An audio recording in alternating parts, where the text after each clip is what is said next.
आती है तो हमारा देश पूरे विश्व में इतनी विविधता वाले भोजन और उस वैरायटी वाले फूड से भरा हुआ है।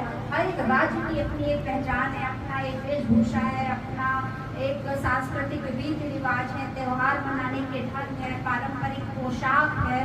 तो वो चीजें अब धीरे धीरे विलुप्त हो रही हैं। तो हमें समय के अनुसार ये नहीं कह सकते कि हम हमारी आवश्यकता कहीं कोट पैंट पहनने की है तो हम वहाँ पे धोती कुर्ता पहनकर चले जाएं, तो यही सामंजस्य है। लेकिन जहाँ तक संभव है हम अपने भारतीय पोशाक में रहें, हम अपने भारतीय परिधानों में रहें। दूसरा आता है भोजन। भोजन पर तो मैं चर्चा ही कर रही थी। तो अब आजकल क्या चल रहा है कि अब हमारा एक मल्टी कुजीन का जो एक सिस्टम चल रहा है कि हर दिन एक नया भोजन। तो भोजन के बारे में चूंकि मैं एक मतलब डॉक्टर हूँ और स्वास्थ्य मेरा जो है सर्वोपरि कहना चाहिए कि मेरा उद्देश्य रहता है कि लोग स्वस्थ रहें, और भोजन जिसकी आधारशिला है 80% हमारा स्वास्थ्य हमारे भोजन पर निर्भर करता है। तो जो हमारा भारतीय भोजन है वो बहुत ही वैज्ञानिक है, बहुत ही उसके पीछे एक बहुत बड़ा विज्ञान छुपा हुआ है। अगर हम उस विज्ञान को समझे, हम अपनी ऋतुओं को समझे, हम अपनी दिनचर्या को समझे, हम अपनी ऋतुचर्या को समझे, हम अपने भोजन का जो हमारा आयुर्वेदिक थाली का एक कॉन्सेप्ट है उसको समझे कि वो क्या है। आज बात हो रही है अलग अलग, इसको विटामिन की डेफिशिएंसी है, इसको B12 की डेफिशिएंसी है, इसको कैल्शियम की डेफिशिएंसी है। हमारे आयुर्वेद में सब टर्मिनोलॉजी का कोई प्रयोग नहीं था। उसमें इतना अच्छा ऑटोमेटिक एक सिस्टम है कि आप एक पूरी कंप्लीट थाली खाइए जिसमें सीजन के अनुसार, ऋतुओं के अनुसार अनाज है, जिसमें आपको जितने तरीके की कैल्शियम है, मैग्नीशियम है, फॉस्फोरस, जितने भी माइक्रोन्यूट्रिएंट्स है, मैक्रोन्यूट्रिएंट्स है, वो भरपूर मात्रा में है। लेकिन उसके लिए हमें क्या करना होगा? हमें सबसे पहले तो ऋतुओं का ज्ञान होना चाहिए कि हमारे भारत में और हम जहाँ जिस देश में भी रह रहे हैं वहाँ का भी अपना एक ऋतुओं का एक सिस्टम होता है। तो एक आयुर्वेद में एक सिद्धांत है कि आप अगर एक स्थान विशेष में बहुत लंबे समय से रह रहे हैं तो उस देश की 100 से 150 किलोमीटर की परिधि में उगाया गया अन्न ही आपके शरीर के लिए अमृत का काम करता है। अगर आज हम थाईलैंड में बैठकर एवोकाडो खाते हैं तो वो हमारे लिए यूजफुल नहीं है, क्योंकि वो विदेशी कल्चर है और हमने पाश्चात्य संस्कृति को न सिर्फ भोजन में अपितु तो अपने परिधान में, अपने जो है कहना चाहिए, जब भवन की बात आती है तो अपने इंटीरियर में, तो भवन की जब चर्चा करते हैं डॉक्टर मोहन जी तो कहते हैं हमारा जो घर होना चाहिए वो हर एक 6 बिंदुओं में सत्व गुण प्रधान होना चाहिए। सात्विक जो शब्द है, सत्व गुण मतलब है पवित्रता। तो हमारा जो घर भी हो, जो उसकी साज सज्जा हो, जो उसमें रहने का हमारा जो सलीका हो वो भी हमारा मर्यादित हो, संस्कारित हो। तो ये भवन के हमारे जो चित्र लगे हो प्रेरणादायी हो, क्योंकि देखिए ये हम सभी जानते हैं कि हम एक ऊर्जा के एक गोले में रह रहे हैं। जो ये पूरा संपूर्ण विश्व है, पृथ्वी है, ये एनर्जी है, हमारी पूरी बॉडी एक एनर्जी है। और ये जो एनर्जी इसका जब अलाइनमेंट होता है तभी हम जो है स्वस्थ होते हैं और तभी हम प्रसन्न होते हैं। तो जब हम अपने घर में जहाँ पर रहते हैं तो किस प्रकार की ऊर्जा वहाँ से रिफ्लेक्शन होता है, कैसी तस्वीरें लगी हैं, कैसे। अब जैसे आप चारों ओर भगवान की तस्वीर लगाइए या उसी जगह आप फिल्मी अभिनेता अभिनेत्रियों की लगाइए, तो डेफिनेटली एक पर्टिकुलर समय के बाद आपके पूरे घर के माहौल पर उसका प्रभाव दिखेगा, वो तामसिक प्रभाव दिखेगा। और वही चीज अगर आप सात्विक तरीके से आप रहेंगे कि जो हमारी दिनचर्या में जैसे सुबह से उठकर सुबह शाम को संध्या का सिस्टम है, हमारे यहाँ आरती का है, पूजा पाठ का है, भजन का है, या हवन का हमारे यहाँ दैनिक होत की हमारे यहाँ परंपरा रही है। तो ये सब जब आप करेंगे तो ना, अब अगर मैं हवन की बात करूँ, यज्ञ की बात करूँ, तो ये एक सिर्फ क्रिया कर्म कांड नहीं है। इससे हमारे आसपास के चारों इतने खतरनाक बैक्टीरिया वायरस होते हैं, रोज की प्रक्रिया जब चलती है तो वो नष्ट होते हैं। और आपकी जो है आपको बाहरी तौर पर आपको किसी चीज के लिए, इम्यूनिटी के लिए कुछ लेने की जरूरत ही नहीं पड़ेगी। ना आपके घर में मक्खी मच्छर आएंगे, ना आपके घर में किसी प्रकार की कोई दरिद्रता आएगी, ना शारीरिक दरिद्रता, ना मानसिक दरिद्रता, ना आर्थिक दरिद्रता। तो सभी प्रकार की दरिद्रताओं से भी घर पूरा मुक्त होगा और हम स्वयं में जो है मुक्त होंगे। तो ये भवन के बारे में बताया। अब आती है भ्रमण। तो भ्रमण का मतलब होता है कि हम कैसे स्थानों में जाते हैं, हम घूमते हैं। आजकल वीकेंड का कल्चर चला है। वीकेंड में क्या होता है, हर आदमी बाहर भागता है ना। बाहर भागने में भी सबकी अपनी रुचियां हैं, सबके अपने स्थान हैं। तो उसमें भी हमको देखना है कि हमारा जो स्थान है वो कितना सात्विक है, कितना सत्व प्रधान है। कोई पब जा रहा है, कोई क्लब जा रहा है, कोई कहीं जा रहा है। सबकी अपनी अपनी अपनी व्यक्तिगत चीजें हैं, लेकिन हमारे भ्रमण में भी सत्व गुण प्रधान होना चाहिए। हम प्रकृति के बीच में जाएं। लेकिन अब आजकल प्रकृति में भी हम रील ओरिएंटेड जाते हैं। पहले हम रील्स की तैयारी कर लेते हैं कि हमें क्या पहनना है, किस एंगल में रील बनाना है। हमें प्रकृति का आभास नहीं होता। हम प्रकृति में जाएं तो मैं आपको एक छोटा सा एक टिप दूं कि क्या आप जाइए, मोबाइल वगैरह को रखकर आप पेड़ों को हक करिए, आप नदी का पानी लीजिए, उस पानी को महसूस करिए, पीजिए, आप पहाड़ों को देखिए, आप धरती को देखिए। तो प्रकृति हमें जीना सिखाती है।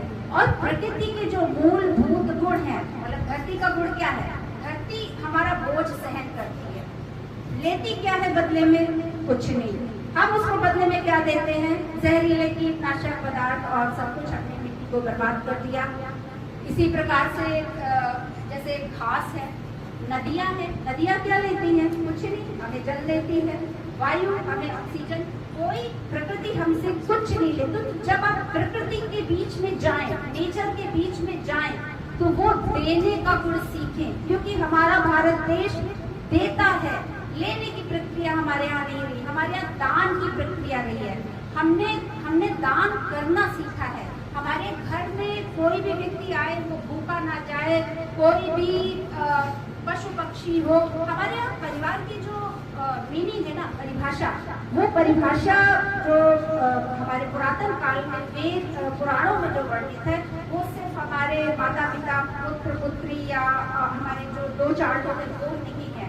पूरा जो ब्रह्मांड है, हमारे आसपास के दुधारू जो है जीव जंतु हैं, पशु पक्षी हैं। हमारे यहाँ चींटियों को आटा डालने की प्रथा रही है, हमारे यहाँ मछलियों को चुबाने की प्रथा रही है, हमारे यहाँ गाय पालने की प्रथा रही है। तो देखिए, ये हर चीज सेल्फ सस्टेनेबल मोड में हमारे यहाँ कुटुंब में चलता था और पूरे प्रकृति का पोषण भी होता था और हर एक व्यक्ति खुश था।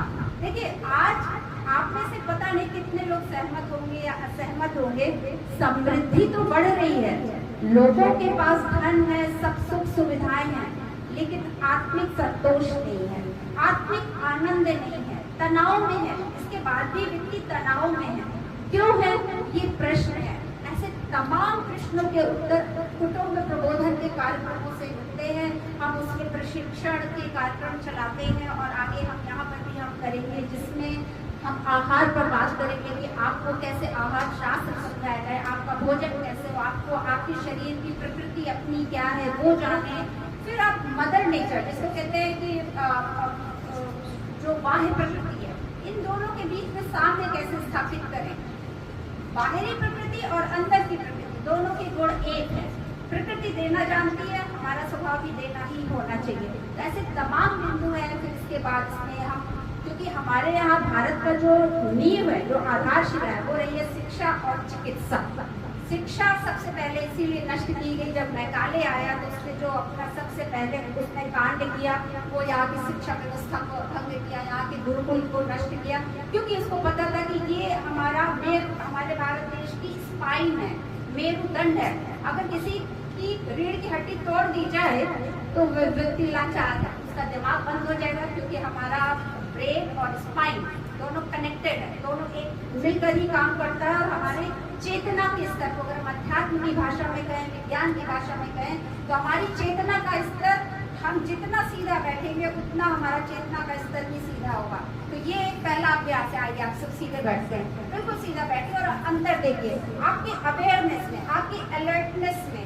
इसीलिए विद्यार्थियों को पहले जो है दंड दिया जाता था। कई कई आपने व्हाट्सएप वगैरह में पिक्चर देखी होगी कि उनकी चोटी बंधी हुई है ऊपर, तो जैसे वो ऐसे होंगे तो उनको दर्द होगा और वो सीधे बैठ जाएंगे।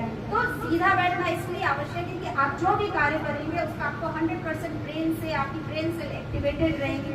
ऐसी तमाम चीजें हैं जो आगे की कुटुंब प्रबोधन में हम कार्यक्रमों के माध्यम से करेंगे, जिसमें योग होगा, आयुर्वेद होगा, जिसमें संस्कार होंगे। स्त्रियों के लिए खासकर जो हमारे गर्भाधान संस्कार परिवार हैं, जो नवविवाहित हमारे थाईलैंड में परिवार हैं, तो कैसे एक अच्छी संतति को हम जन्म दें। क्योंकि आप जानते हैं कि अगर हम खेत में बीज डालते हैं, हर बीज पौधा नहीं बनता। जो समृद्ध, सुदृढ़ और मजबूत बीज होता है वही एक अच्छा पौधा बनता है और वही हमको फल, सब्जी, अनाज या जो भी देता है। तो ये हम स्त्रियों की जिम्मेदारी है कि अगर हम समाज में एक संतति को ला रहे हैं तो वो सुदृढ़ हो, संस्कारी हो, मर्यादित हो, और उसका जो एक प्रोग्राम होता है वो भी प्रोग्राम हमारे कुटुंब प्रबोधन में चलेगा। 9 मास चिकित्सा के रूप में 16 संस्कार, कैसे गर्भाधान संस्कार, नामकरण संस्कार, हमारे जो है जितने भी 16 संस्कार सीढ़ी से उम्र के साथ साथ आते हैं, उनका ज्ञान देना, उनका महत्व बताना, उनको विज्ञान बताना, क्योंकि हमारे यहाँ हर चीज विज्ञान सम्मत है। कोई भी ऐसी क्रिया नहीं है कि जो जिसके पीछे विज्ञान नहीं हो। लेकिन क्या हुआ कि पाश्चात्य सभ्यता, पाश्चात्य शिक्षा व्यवस्था ने हमारी भारतीय संस्कृति को एक तरीके से पिछड़ा ठहरा दिया, उसको कह दिया दकियानुसी। लेकिन ऐसी बात नहीं, लेकिन इसका हमको ज्ञान कब होगा जब हम इसको समझेंगे, और ऐसे कार्यक्रमों के माध्यम से हम इनको हम अपने पहले तो व्यक्तिगत जीवन में आत्मसात करेंगे।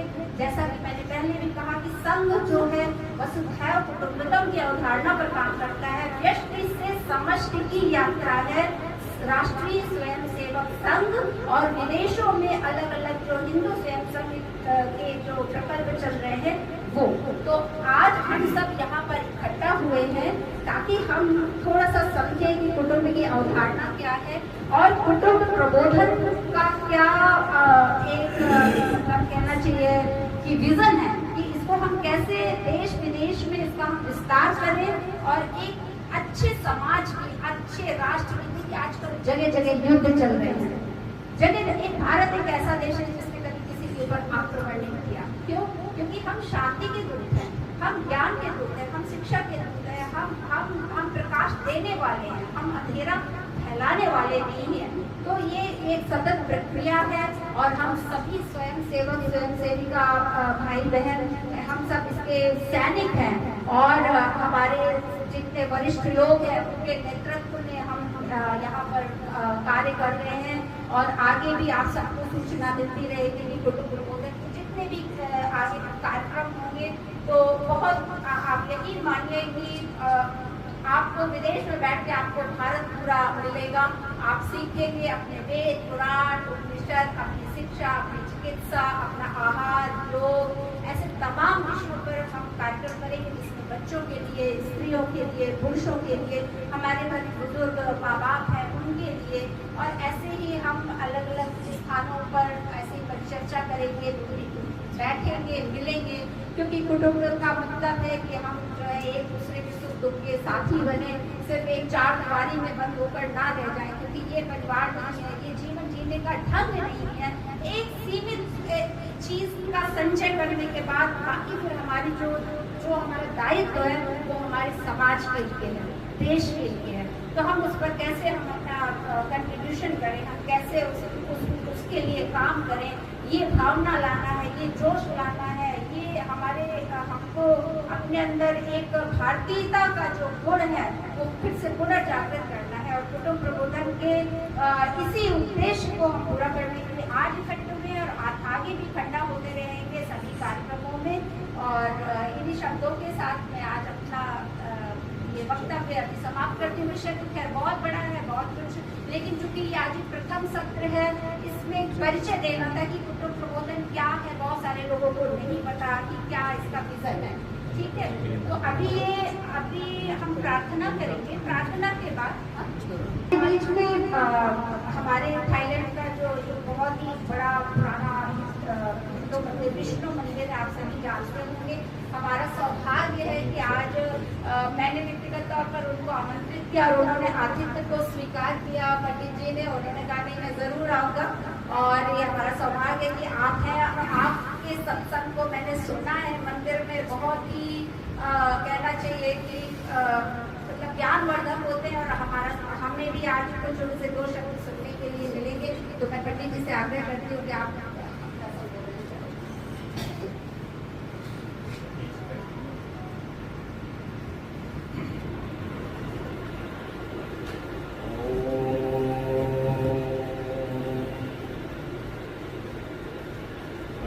श्री परमहंसास्वादित चरण कमल चिन्ह मकरंदाय भक्तजन मानस निवासाय श्री रामचंद्राय कृष्णाय वासुदेवाय हरये परमात्मने प्रणतक्लेशनाशाय गोविन्दाय नमो नमः।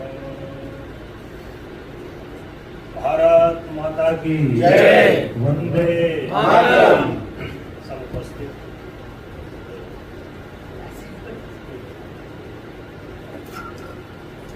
आज के इस पावन त्योहार में, पावन पर्व पर पावन कार्यक्रम में बनाए और विशेष रूप से इस कार्यक्रम की पूर्वाधार स्तंभता डॉक्टर लता जी।